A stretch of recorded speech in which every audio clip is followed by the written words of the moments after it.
Well, what impact, if any, will de Ruyter's departure have on Eskom's renewable energy plans? A program manager for climate justice and socioecological transformation at the Rosa Luxemburg Foundation, Dr. Roland Ngam, joins me now. Dr. Ngam, good evening to you. Thanks for your time. Any particular reaction you have to de Ruyter's departure? Hi, Kathy. I think in this present conjuncture, South Africa is dealing with a major battle. You have the fossil capital hegemony that has been struggling to expand its frontier by locking in 20-year IPP contracts, and that is one of the things that de Ruyter was fighting with. On the other hand as well, the mission for which he was appointed, and I have said this on many occasions, it was really to transform Eskom and prime it for the splitting into generation, transmission, and distribution. And there is mixed reaction, obviously, because of the number of days of load shedding that South Africa has had. The markets obviously rattled by the decision. But I think that for South Africa's developmental agenda, there has to be a stronger presence of the Minister of Energy and the head of state. But in terms of the renewables, there will be no change, in my opinion.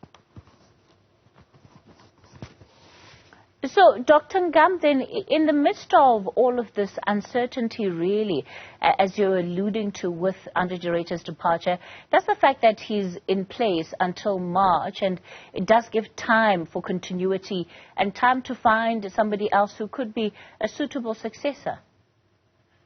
Yes, as you would have noticed in my previous answer, I really took no position because really you have a kind of market CEO who really was priming the company for future years, but also the country needing a developmental type CEO who needs to keep the lights on.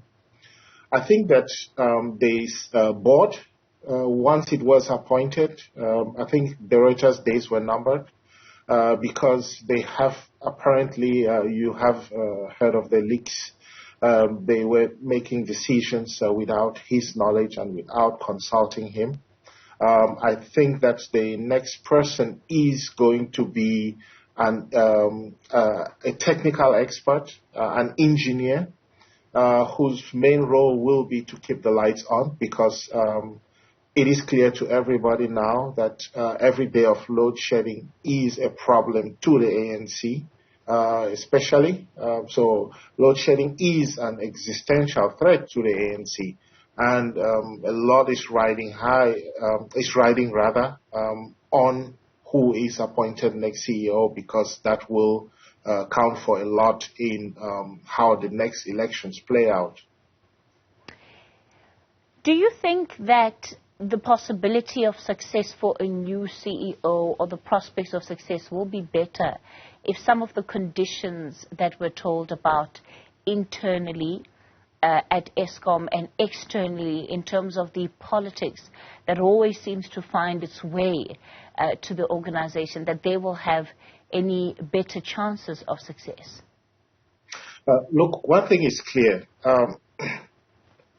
Eskom really is fighting a major battle because, once again, like I mentioned before, you have the fossil capital hegemony that is fighting for 20-year IPP contracts, and a lot of those are being locked in. You heard Mantashe say the other day when we had the stage 5 load shedding, where after 13 contracts were approved, that people are holding knives to the throats of Eskom and the government, so to speak.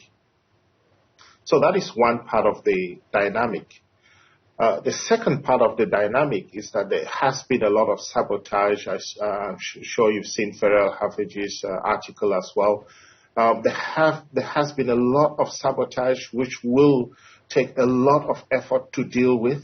But also, it is very possible to bring in people to stabilize the organization in the short term. And in the medium to long term, I think that the renewables program is going to continue anyway, for a very specific reason. South Africa is also poising itself to be a major player in the hydrogen space. And to do that, you need a lot of green capacity. And so the IRP is going to be updated to, in the short term, secure South Africa's energy mix, but also in the long term, give the country the green energy it needs to be a big player in the supply of green hydrogen. All right. Dr. Roland Ngam, let's leave it there for tonight. Thanks for your time.